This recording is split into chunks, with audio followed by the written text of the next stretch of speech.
Hello दोस्तों, उम्मीद करती हूँ आप सभी ठीक होंगे। और आज हम करने जा रहे हैं भाषा शिक्षण विधियाँ। बहुत ही दिनों से इस टॉपिक की डिमांड आ रही थी, तो सोचा कि आज यही टॉपिक करते हैं। और आप इस चैनल पे पहली बार आए हैं तो चैनल को सब्सक्राइब कीजिएगा, वीडियो को लाइक कीजिएगा, इससे हमें मोटिवेशन मिलता है। तो आज हम करने जा रहे हैं भाषा शिक्षण विधियाँ।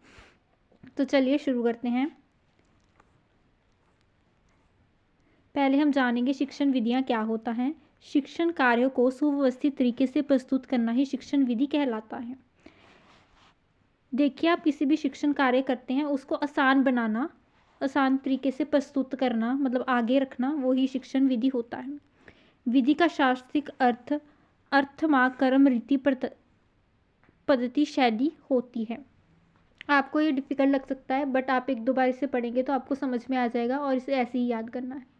उसके बाद है आंग्ल भाषा में इसे मेथड कहते हैं, जिसकी उत्पत्ति लैटिन भाषा में हुई थी, जिसका अर्थ होता है मोड ऑफ वे, अर्थात किसी भी भाषा तक पहुंचने का माध्यम या रास्ता। ये याद रखना ज़रूरी है कि इसकी उत्पत्ति किस भाषा से हुई थी। आगे चलते हैं। शिक्षण विधि शिक्षण का एक माध्यम है जिसके द्वारा अध्यापक आपकी उप इकाई को रोचक, सजीव तथा प्रभावशाली बनाता है। आगे हम देखेंगे कुछ थ्योरीज।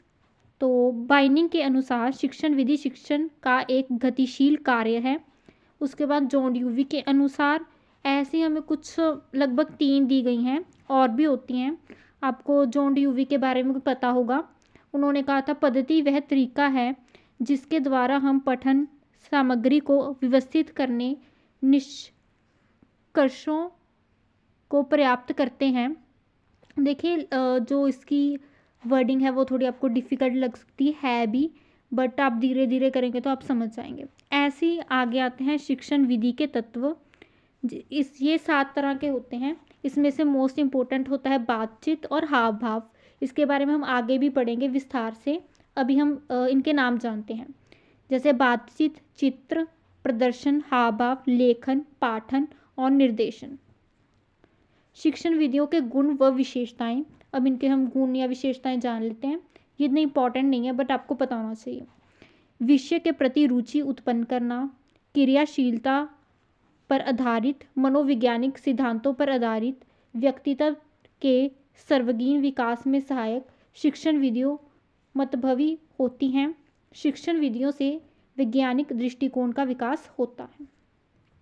आपको वीडियो अच्छी लग रही हो तो लाइक करना मत भूलना, और कमेंट में ये भी बताना कि नेक्स्ट आप कौन सा टॉपिक करना चाहते हो। चलिए आगे करते हैं। आधुनिक शिक्षण विधि शास्त्र का उद्गम। जॉन एमास केमिनियम के महान ग्रंथ ग्रेट हाइलेक्टिक से शिक्षण विधियों का उद्गम माना जाता है। आपको इनका जो महान ग्रंथ है उसका नाम याद करना बहुत इंपॉर्टेंट है, इसलिए इसे हाईलाइट भी किया गया है। रूसो का महान ग्रंथ एमिल भी शिक्षण विधियों की दृष्टि से महत्वपूर्ण माना जाता है। तो ये हैं 2 शास्त्र जिसके इससे उत्पत्ति जो है वो मानी जाती है। आपको इनके बारे में पता होना ज़रूरी है। आगे आता है हमारे पास एमिल से रूसो ने सीखने के 3 सिद्धांतों का वर्णन किया है। जो वर्णन किया है सिद्धांत, उनके आपको नाम पता होने बहुत ज़रूरी हैं। करके सीखने का सिद्धांत, प्रयोग द्वारा सीखना, खोज द्वारा सीखना। उसके बाद हमारे पास आते हैं शिक्षण विधियों का वर्गीकरण। इन्हें किस किस पार्ट्स में डिवाइड किया गया है। तो वो है हमारे पास परंपरागत, प्राचीन यानी कि जो पुराने समय में होते थे वो, नवीन मतलब कि नया, आधुनिक, और उससे के बाद आता है हमारे पास नूतनोपागम, नवीनोपागम शिक्षण विधि। ये आपको मतलब नवीन जैसा ही लगेगा, बट आप जब इसे विस्तार में पढ़ेंगे तो आपको इनमें डिफरेंस पता चलेगा। ठीक है, ये तो 3 हैं। और आज मेरा थोड़ा सा मतलब मैं थोड़ी ठीक नहीं हूँ, सिर सा दुख रहा है इसलिए, बट पढ़ाना ज़रूरी था। इतने दिनों से कोई वीडियो भी नहीं आई थी, तो होप सो आपको अच्छी लगे वीडियो। खैर आगे चलते हैं। तो आगे है हमारे पास, इसको ही हमने विस्तार में पढ़ेंगे अभी। ये है प्राचीन परंपरागत विधि। तो चलिए शुरू करते हैं। आप देख सकते हैं, आपको स्क्रीन पे दिख रहा होगा, आप चाहे तो स्क्रीनशॉट भी ले सकते हैं। तो ये है हमारे पास प्राचीन काल से जिन शिक्षण विधियों का प्रयोग वर्तमान समय में उसी रूप में किया जाता है, अर्थात जो शिक्षण विधियाँ प्राचीन काल से एक परंपरागत के रूप में चली आ रही हैं उन्हें प्राचीन शिक्षण विधियाँ कहते हैं। मतलब कि जो पुराने समय में की जाती थी उसी हम आज अपना रहे हैं वैसे ही, उसमें कुछ चेंजेस नहीं कर रहे हैं, उसे ये बोलते हैं। चलिए इसके बाद है हमारे पास पाठशाला विधि। तो काफ़ी इम्पोर्टेंट पॉइंट्स हैं और इसके बारे में जानना बहुत ज़्यादा इम्पोर्टेंट है, क्योंकि इन्हीं कुछ कुछ पॉइंट्स में से हमारे क्वेश्चंस बनते हैं। ये काफ़ी ज़्यादा इम्पोर्टेंट है। तो आइए देखते हैं। इस विधि के अनुसार बालक एक निश्चित आयु में बनाया जाता है तथा वह गुरुकुल में रहकर ही 12 वर्ष तक संपूर्ण विद्या अध्ययन संपन्न करता है। ठीक है, मतलब आपको आयु भी याद रखनी होगी और ये भी याद रखना होगा किस विधि के अंडर आता है। यह प्राचीनतम विधि मानी जाती है। इस विधि का मुख्य उद्देश्य चारों पुरुषार्थों धर्म, अर्थ, काम, मोक्ष को प्राप्त करना है। इस विधि में गुरु शिष्य का संबंध पिता पुत्रवत होता है। इस विधि में शिष्य के लिए छात्र शब्द का प्रयोग हुआ है क्योंकि वह गुरु के लिए छत्र के समान है। आपको ये बताना है कि छत्र का मतलब क्या होता है, आप कमेंट सेक्शन में बता सकते हैं। ठीक है, तो चलिए आगे चलते हैं। इस विधि में गुरु की आज्ञा का पालन करना तथा कठिन नियमों का परिपालन किया जाता है, जैसे गुरु के सोने के बाद सोना तथा गुरु के जागने से पहले जागना। इस विधि में शास्त्रों का अध्ययन, आदर्श पंडित निर्माण, उच्चारण, सामर्थ्य, समुदाय के प्रति रुचि उत्पन्न एवं तर्क शक्ति आदि गुणों का विकास होता है। इसके बाद इस विधि को व्याकरण पद्धति, प्राचीन पद्धति, गुरुकुल पद्धति एवं पंडित पद्धति भी कहा जाता है। तो नेम्स काफ़ी इम्पोर्टेंट हैं कि क्या क्या कहा जाता है, तो ये आप याद रखेंगे। ठीक है, तो वैसे भी हम देखते थे, जैसे हम टीवीज़ में देखते थे कि प्राचीन में पहले कैसे गुरुकुल हुआ करता था, वहाँ बच्चे जाया करते थे और पढ़ते थे, तो वही चीज़ें हैं। चलिए आगे चलते हैं। विशेष इस विधि के अनुसार गुरु प्रवचन को संधान एवं विद्या प्राप्ति को संधि नाम से जाना जाता है। ये तो मतलब आप करेंगे, ये बहुत ज़्यादा ही इम्पोर्टेंट है। ठीक है, चलिए इसे रब कर देते हैं। पाठशाला विधि की प्रविधियाँ। तो मौखिक सूत्र विधि, परायण विधि, वाद विवाद विधि, व्याख्या विधि, प्रश्नोत्तर विधि, कथा कथन विधि, भाषा विधि, व्याकरण विधि, कथानायक विधि। इसमें यह है कि कैसे वो विधियाँ बताई जाती थी, उन्हें सिखाई जाती थी। ठीक है, पाठशाला विधि के गुण, इसके गुण क्या थे? तो ये थी चरित्र निर्माण में सहायक, मेधावी छात्रों का अधिक विकास होना, भारतीय संस्कृत साहित्य के ज्ञान की प्राप्ति, शुद्ध उच्चारण का विकास, कंठस्थीकरण का विकास, स्मरण शक्ति का विकास। पाठशाला विधि के दोष यानी कि इसके ड्रॉबैक्स क्या थे? मंदबुद्धि बालकों का पिछड़ जाना, मनोवैज्ञानिक शिक्षण का अभाव, शिक्षण में अनंत क्रिया का अभाव। इस विधि में मौखिक पक्ष का तो विकास हो जाता है लेकिन लिखन का नहीं हो पाता। इस विधि में पाठ्य सहगामी क्रियाओं का स्थान नहीं होता। इसके बाद हमारे पास आते हैं, ये हमारी मतलब इम्पोर्टेंस थी, कुछ एडवांटेजेस थी, डिसएडवांटेजेस थी। ये आपको पता होनी चाहिए जनरल नॉलेज के लिए, लाइक पता होनी चाहिए कि इसमें क्या क्या आता है। ठीक है, ये इतना इम्पोर्टेंट नहीं था। तो आगे आता है हमारे पास व्याकरण अनुवाद विधि, भंडारकर विधि। इसमें है डॉक्टर राम कृष्ण गोपाल भंडारकर, जिसके नाम से ये रखा गया है, द्वारा इस विधि का प्रारंभ किया गया है। इस कारण इस विधि को भंडारकर विधि भी कहा जाता है। इस भाषा को दूसरी भाषा में स्थानांतरित करना ही अनुवाद कहलाता है। इस विधि का प्रयोग करने के लिए व्याकरण का ज्ञान होना आवश्यक है। इस विधि को संस्कृत में अंग्रेजी और अंग्रेजी से संस्कृत में अनुवाद किया जाता है। इस विधि पर डॉक्टर रामकृष्ण गोपाल भंडारकर ने 2 पुस्तकें लिखी हैं। तो आप जान सकते हैं कि ये जो नाम है वो कितना ज़्यादा इम्पोर्टेंट है, आपको पता होना चाहिए। और ये आपके एग्ज़ाम का पार्ट रह चुका है और आगे भी आ सकता है। ठीक है, तो उन्होंने जो 2 पुस्तकें लिखी हैं अभी उनका नाम आया है, तो ये है मनोपदेशिका और संस्कृत मंत्रार्थ। ठीक है, और ऐसे क्वेश्चंस जो हैं अक्सर एग्ज़ाम में आ जाते हैं, बट ये डिफ़िकल्ट क्वेश्चंस का पार्ट बनता है जो बहुत ही कम स्टूडेंट्स को बताना चाहिए होता है, तो आपको इसके बारे में बताना चाहिए। तो चलिए आगे इसके बारे में थोड़ा सा और पढ़ते हैं। इस विधि का पदार्थ शिक्षा पद्धति का प्रभाव दिखाई देता है। इस विधि पर वामन शिवरामाप्टे ने भी एक पुस्तक लिखी जिसका नाम student guide to Sanskrit composition है। इस विधि के माध्यम से कंठस्थीकरण की अपेक्षा बोध शक्ति का जागृत करने एवं अभ्यास पर बल दिया जाता है। इस विधि के द्वारा सर्वप्रथम व्याकरण पाठ की उदाहरण सहित व्याख्या की जाती है। उस व्याकरण नियम का पर्याप्त अभ्यास कराया जाता है। अभ्यास के लिए नवीन शब्दों का चयन किया जाता है। तो ये था इस विधि में, व्याकरण अनुवाद विधि में। तो आपको वही इसके मतलब इम्पोर्टेंस बताई गई है इसमें। उसके बाद हमारे पास आएंगे इसके एडवांटेजेस और डिसएडवांटेजेस, जिसे मतलब हम बोलेंगे गुण और दोष।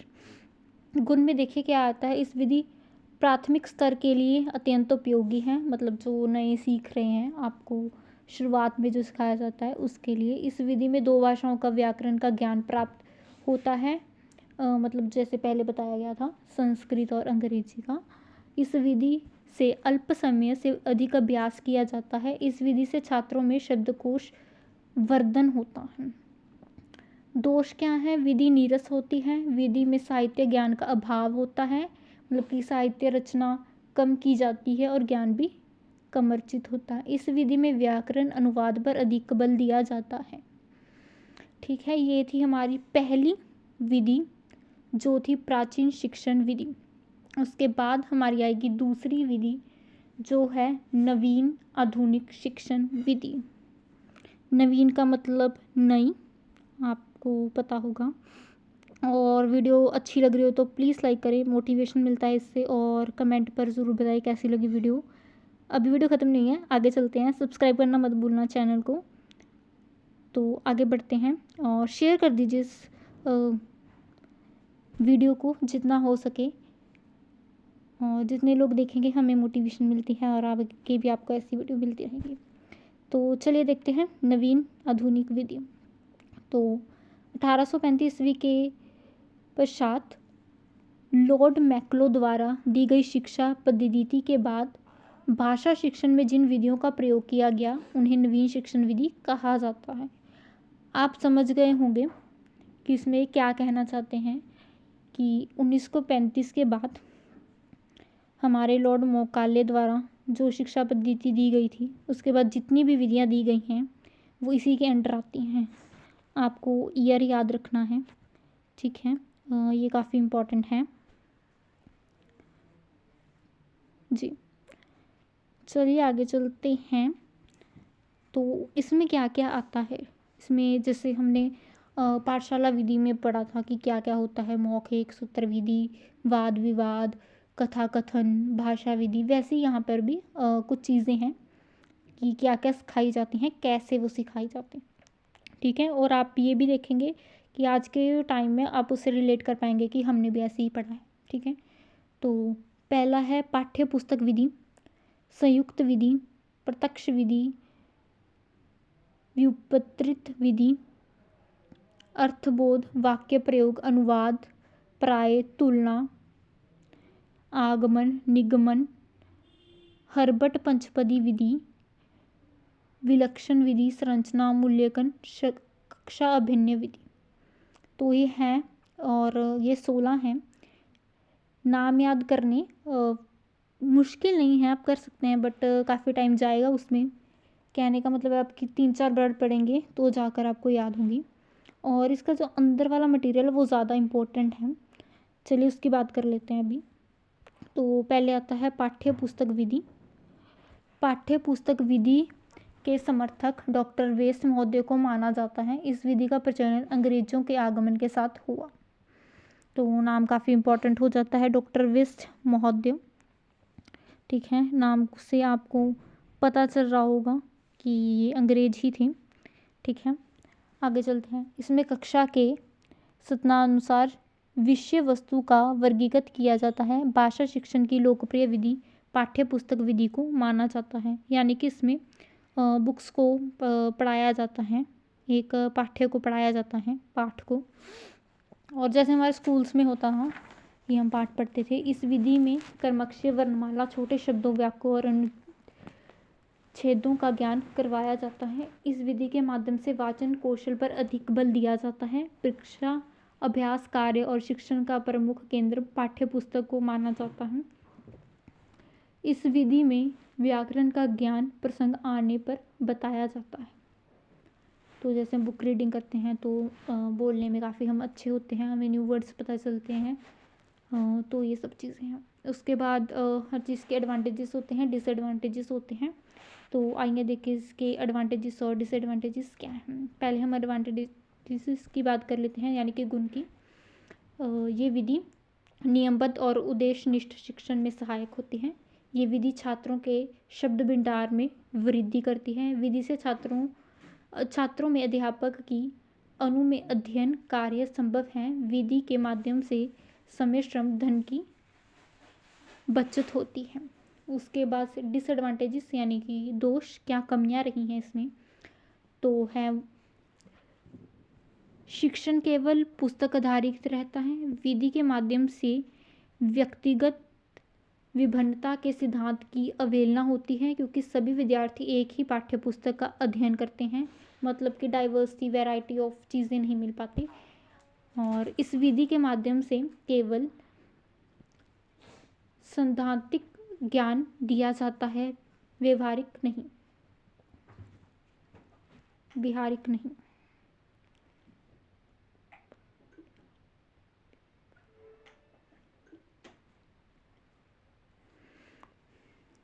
आगे हमारे पास आता है प्रत्यक्ष विधि।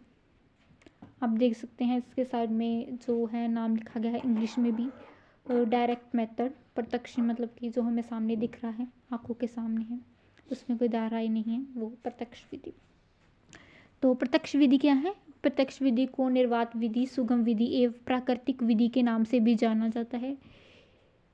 विधि भाषा शिक्षण की श्रेष्ठ विधि है। विधि में प्रत्यक्ष शब्द के तात्पर्य कार्य करके दिखाना। इस विधि का प्रयोग सर्वप्रथम अंग्रेजी भाषा में डॉक्टर ग्वीन महोदय द्वारा किया गया था। तो ये रहा उनका नाम। इस विधि का प्रवर्तक पोवी वोकिल, समर्थक जेन पसंद गेटे। तो ये नाम याद होने चाहिए आपको, ये काफ़ी इम्पोर्टेंट है। विरोधी मतलब इसको किसी ने निकारा था कि ये सही नहीं है, तो वो हैं डॉक्टर रामकृष्ण गोपाल भंडकर, जिन्होंने पहली वाली दी थी, तो ऑब्वियसली। एवं वामन शिवराम आमटे माने जाते हैं। तो ये नाम तो आपको ही पढ़ने हैं और याद करने हैं आप सभी को, ठीक है। तो चलिए आगे बढ़ते हैं। भारत में पहली बार कहाँ यूज़ किया गया था इसे? प्रयोग भारत में सर्वप्रथम Alfreton stone high school of Bombay में प्रोवीपी वोकिल द्वारा संस्कृत शिक्षण में 1951 में किया गया था। देखिए ऐसे क्वेश्चंस में क्या होता है कि आप बम्बई भी याद रख लेंगे ना, तो कई बार आपका ऐसा होता है कि क्वेश्चन सही हो जाता है, ठीक है। तो याद रखिए इस चीज़ को, बिल्कुल छोड़ के जाने की जगह आप थोड़ा सा भी करेंगे तो आपके लिए बेनिफिशियल होगा। और 1951 में किया गया था। चलिए, इस विधि में बालक को बिना व्याकरण का ज्ञान कराए भाषा सिखाई जाती है, अर्थात भाषा के माध्यम से ही भाषा सिखाई जाती है। प्रत्यक्ष विधि में श्रव्य दृश्य सामग्री का प्रयोग किया जाता है। चलिए आगे चलते हैं। ये विधि प्राथमिक स्तर की कक्षाओं के लिए अत्यंत उपयोगी है, मतलब कि प्राइमरी एजुकेशन के लिए यह विधि मौखिक अभ्यास पर अधिक जोर देती है। इस विधि का मुख्य उद्देश्य संस्कृत भाषा शिक्षण में संस्कृतमय वातावरण बनाना है। इसके भी गुण और दोष हैं हमारे पास। गुण देख लेते हैं पहले। भाषा शिक्षण की ये श्रेष्ठ विधि है। इसे मनोवैज्ञानिक यानी कि साइकोलॉजिकल विधि माना जाता है। दोष क्या है इसमें? डिसएडवांटेजेस, विधि में व्याकरण ज्ञान का अभाव होता है यानी कि कमी होती है। इस विधि में अधिक से अधिक व बोलने पर बल दिया जाता है, लेकिन लेखन व वाचन की अवहेलना की जाती है, यानी कि सिर्फ बोलने पर ध्यान दिया जाता है, मौखिक पर, लिखने पर कम ध्यान दिया जाता है। और इसके बाद हमारे पास आते हैं थर्ड, 16 में से ये थर्ड है हमारे पास, हर्बट की पंचपदीय विधि। पंचपदीय से आप समझ सकते हैं कि इसमें वर्ड आया है पंच, तो यानी कि 5 विधियां हैं इसमें। तो वो कौन सी विधियां हैं हम देख लेते हैं। इसे मिटा देती हूँ मैं, ताकि इसमें 5 विधियां हैं, ठीक है। तो देखते हैं कौन कौन सी हैं। पहले इसके बारे में थोड़ा सा जानेंगे। हर्बट एक प्रसिद्ध शिक्षा शास्त्री और मनोवैज्ञानिक थे। उनके सिद्धांतों के आधार पर उनके शिष्यों ने इस पंचपदीय विधि का प्रतिपादन किया। यानी कि आप समझ सकते हैं कि नाम इसका यूज़ किया गया हर्बट का, ठीक है, उनकी के नाम से, बट ये विधि बनाई किसने है? वो है उनके शिष्यों ने। 5 पदों के द्वारा शिक्षण कार्य करवाया जाने के कारण इस विधि को हर्बट की पंचपदीय विधि कहा जाता है। तो वो 5 विधियां कौन सी थी वो हम जानेंगे। प्रस्तावना, विषयोपस्थापना, तुलना, सामान्यीकरण, प्रयोग। तो आगे इसके बारे में हम पढ़ेंगे,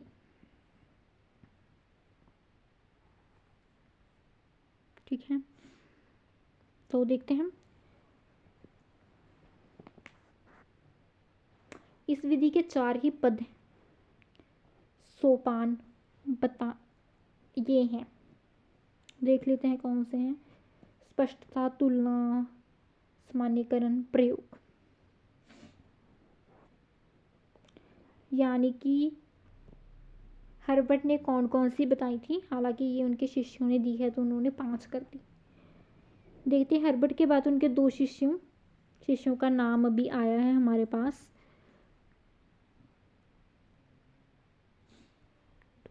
उनके नाम थे टी जिलर और विलेरन। तो उन्होंने इसे 2 भाग में बांटा, प्रस्तावना और विषयोपस्थापना।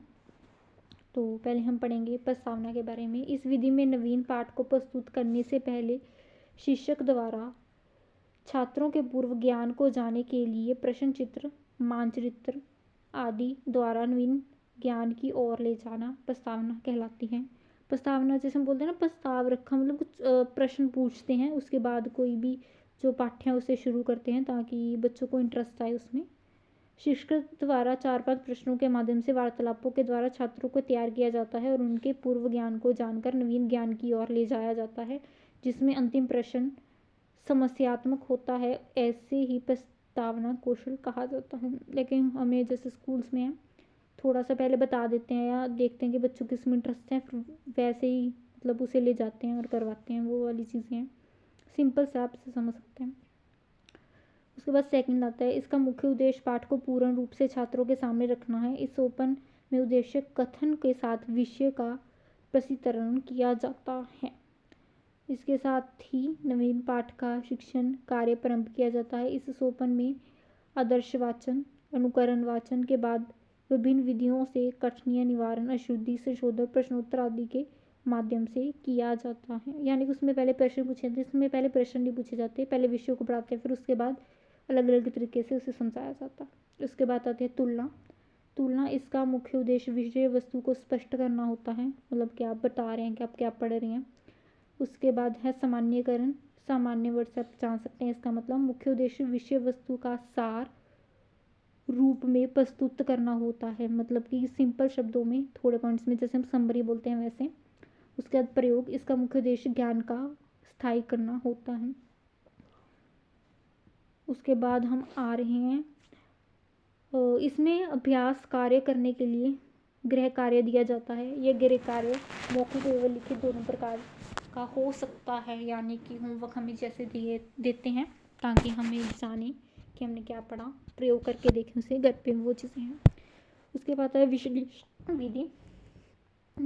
विधि। तो इस विधि पूर्ण रूप से अंश की और सिद्धांत पर कार्य व्यक्त करती है। इसमें शिक्षक पहले संपूर्ण पाठ को की विषय वस्तु को एक साथ संक्षेप में प्रस्तुत करता है। ये विधि संस्कृत शिक्षण में व्याकरण एवं कथा करते समय अधिक उपयोगी है। ठीक है, तो ये 4 थी हमारे पास। और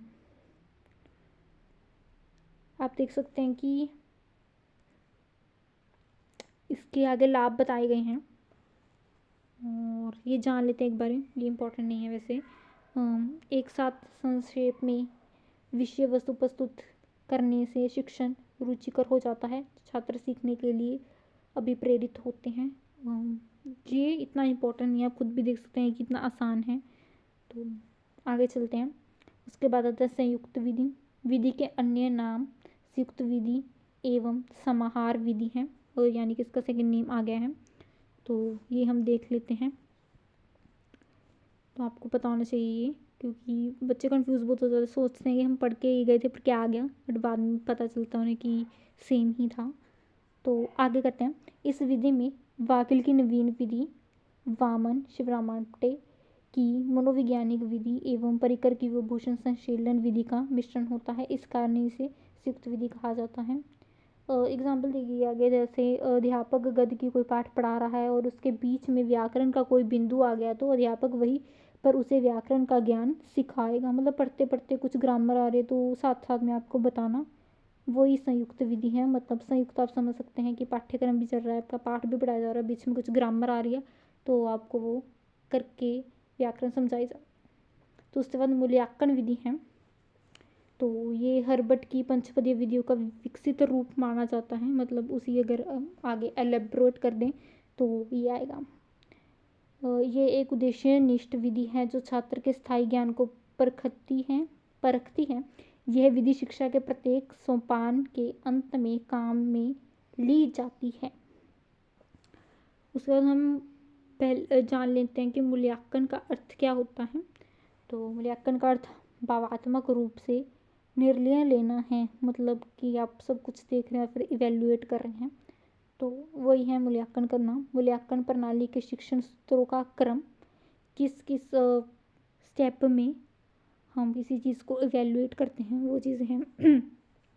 पहले हम देखेंगे कि उस उद्देश्य क्या है, व्यवहार रूप क्या है। उसके बाद हम देखेंगे पाठ्य का मेन पॉइंट क्या है, पाठ्य बिंदु, शिक्षण कार्य। उसके बाद होता है छात्र कार्य, मूल्यांकन करना।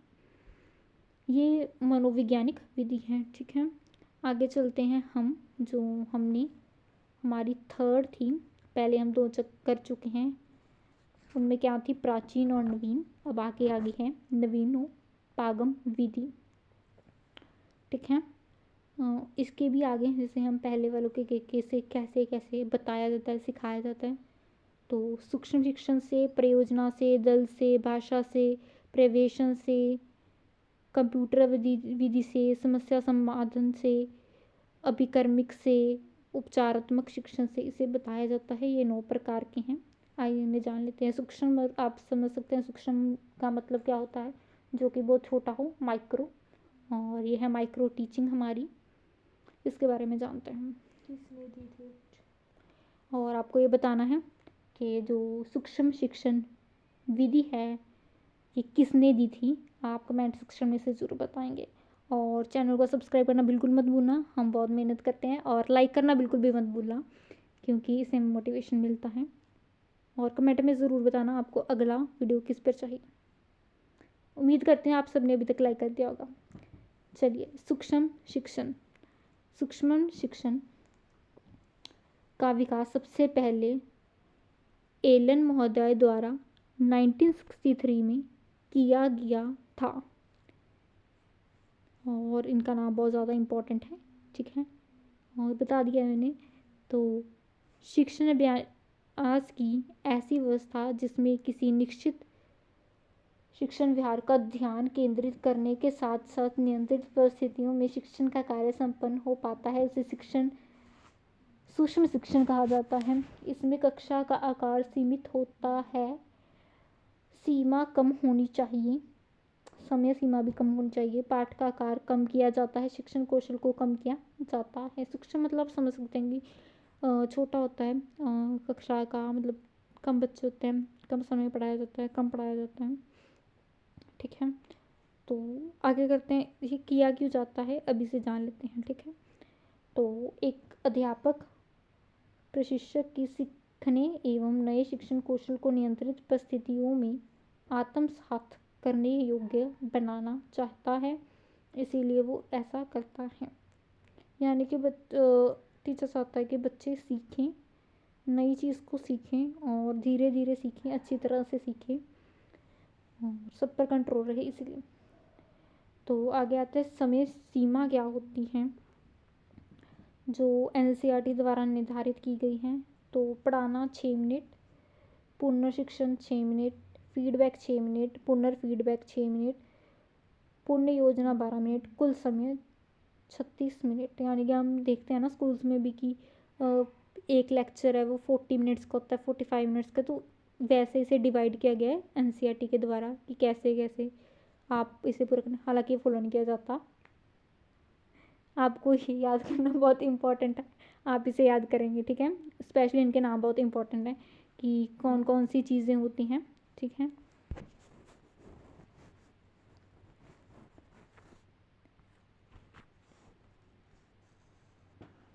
तो ये टोटल 6 हैं, तो आप इसे याद करेंगे। चलिए आगे देखते हैं। मैं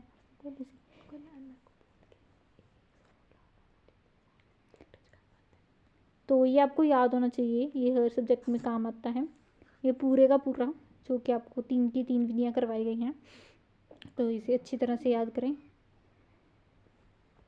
तो आगे चलते हैं समस्या समाधान विधि की तरफ।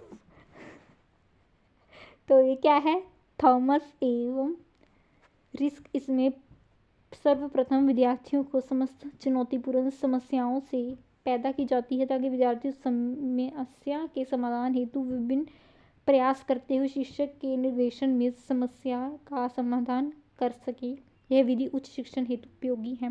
यानी कि प्रॉब्लम दे दो और बच्चों को बोला जाए कि इसका सोल्यूशन निकालो, उसे बोला जाता है समस्या समाधान।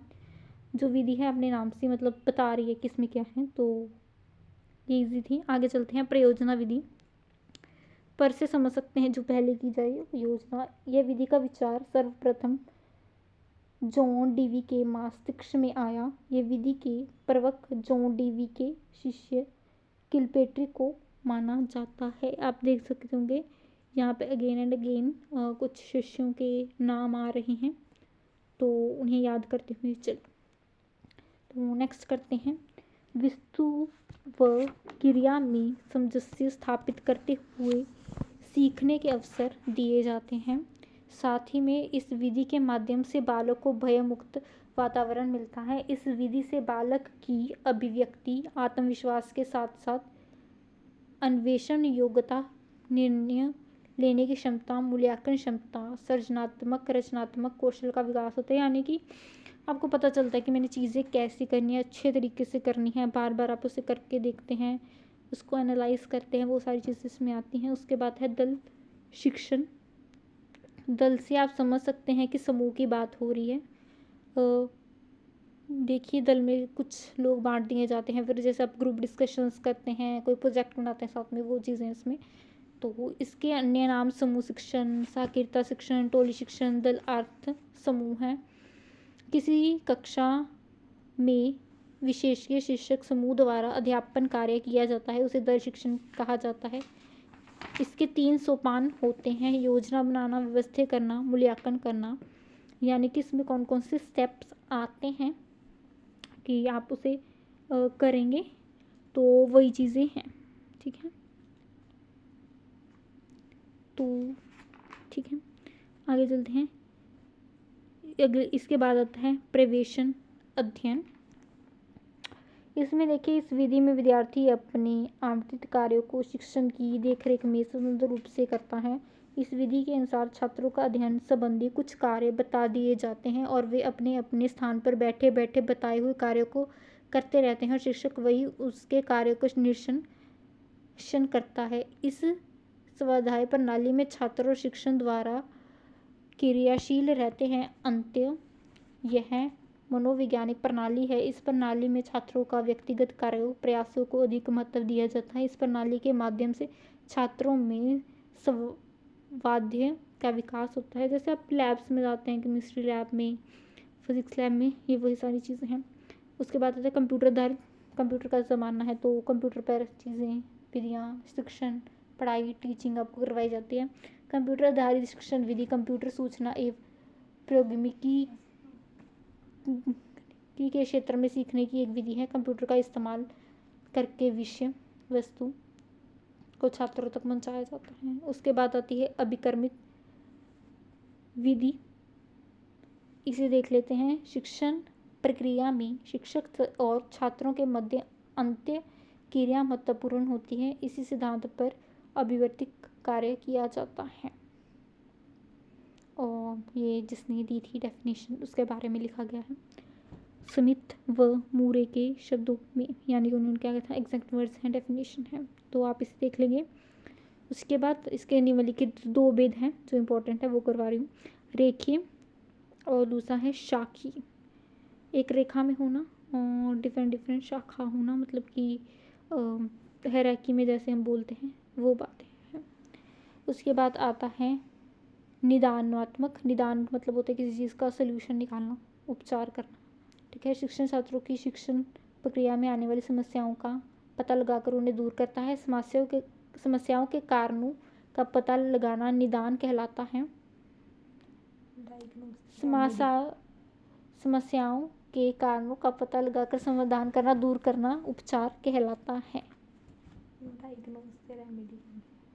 इसे डायग्नोसिस रेमेडी बोला जाता है। इंग्लिश में भी आपको बताया गया, जैसे आपको जिससे आपको आसान लगेगा ये सब कुछ। ठीक है। तो फिलहाल आज की वीडियो के लिए इतना ही था।